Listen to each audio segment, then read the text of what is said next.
Team leads, raise your hands. Does everybody know who your teams are and what you're doing? You know where you're going? Okay. Everybody have a radio? There was, I think, a report of somebody bit by a snake yesterday in one of the other areas, not our area. Be careful out there, watch for snakes. Do you need it? And then watch your heat. It's hotter than blue blazes out here. Make sure you're hydrating. You should be drinking a bottle of water every 15 to 30 minutes in this heat with moderate exercise. Y'all are doing moderate exercise out there just standing. Every 15 to 30 minutes, be drinking a bottle of water. The machines, they will kill you if they run you over. Please don't do that to our operators. Respect our operators. Always make contact with your operator before you run in front of a machine, either through the radio or through line of sight. Line of sight means that you wave at them and they wave at you and they tell you what to do.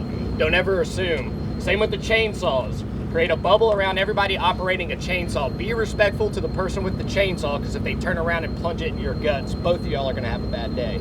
So please just be careful for your sake and all of our operators' sake. If you don't know who the medic is on your team, get with your team lead. You need to know who you go to if you get hurt or if somebody else gets hurt. Another thing on the equipment is we were working in a really tight space for equipment and man, and there was not a lot of room to maneuver. So when the machine's operating, get all the way out of the way, because when he grabs a pile and he spins, we're gonna have stuff sticking out 15 feet on both sides sometimes, and it will swing and hit you in the head. He won't even know he did it. Father, thank you so much for the opportunity to be able to come together with friends so that we can be hands and feet and render aid in response to this disaster. Father, I ask that you would protect us and guide us. Give us words of healing that we can speak to the locals.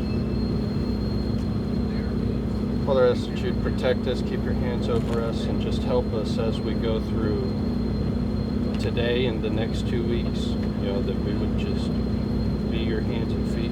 We love you, and we give you glory in the name of Yeshua. Amen. Amen.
We own and operate Mima's, which is Jesus' Pay What You Can restaurant and nonprofit organization. Right now we currently are in Union, Oregon, but we're in the process of moving to McMinnville, Oregon, which is about 33,000 more people than we have right now. A year ago when I opened up, I knew it was Jesus' restaurant from the beginning. He supplied all the funding and I opened up in a matter of 30 days. But after 3 weeks of running with regular prices on the menu, I went home and prayed about it, and God told me to take the prices off my menu and He would provide.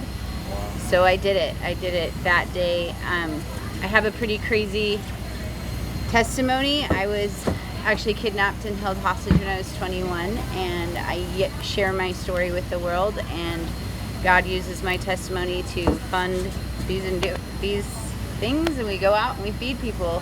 So we fed 20,000 fire evacuees in LA, and when we heard about the floods, we just knew God said go. We didn't know where we were going or how we were going to do it, but we're here. So That's amazing. You just trust fully, like we just literally gave our everything to Jesus and only follow Him. I love that.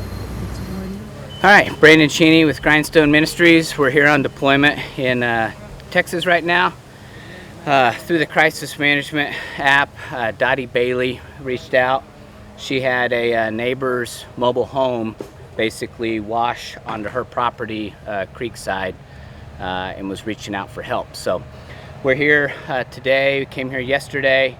Been working on the debris removal, mainly trying to get the trash and the home contents and basically the trailer home remnants up out of the creek and onto the property. We've got a couple roll-off dumpsters we're taking the material to, and then in the meantime we're just in a creek bottom, so there's a lot of vegetation and trees that had been swept away and blown over and washed up, so we're removing trees and the vegetation as we go and removing that, placing it on the property, and they're gonna make small burn piles to get rid of it. But she's been super appreciative.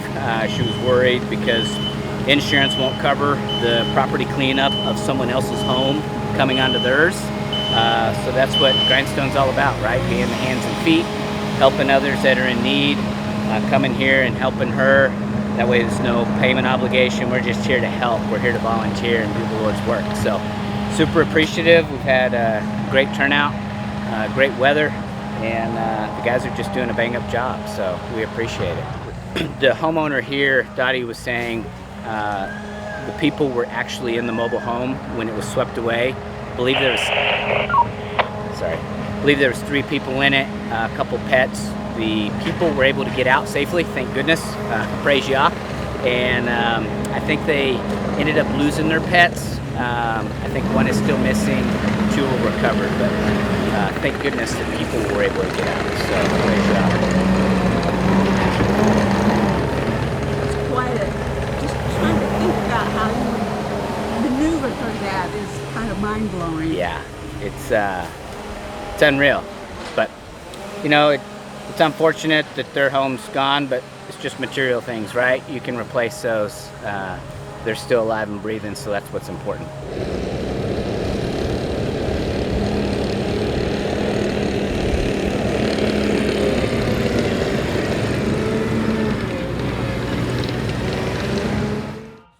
Grindstone has been so blessed.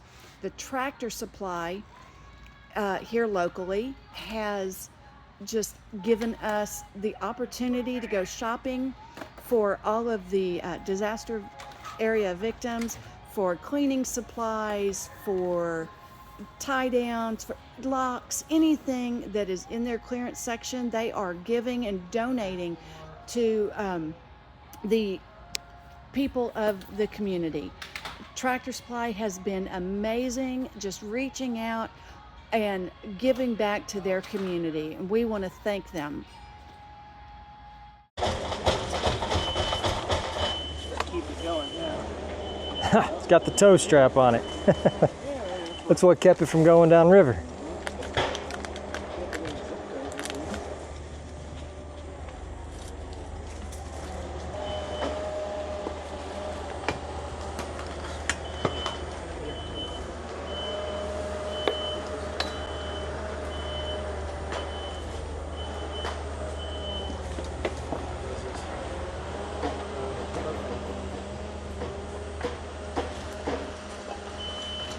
Yeah, Hey, so Waffles. Starlink's overheated, but I'm back up on top now. I'll let you know. Copy that. Just let Larry know what you'll need.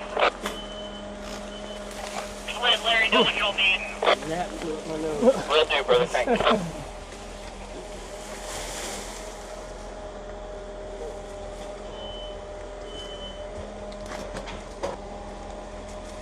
This has got a handle. Yeah, and wheels. Yeah, hopefully it's kind of drag it out.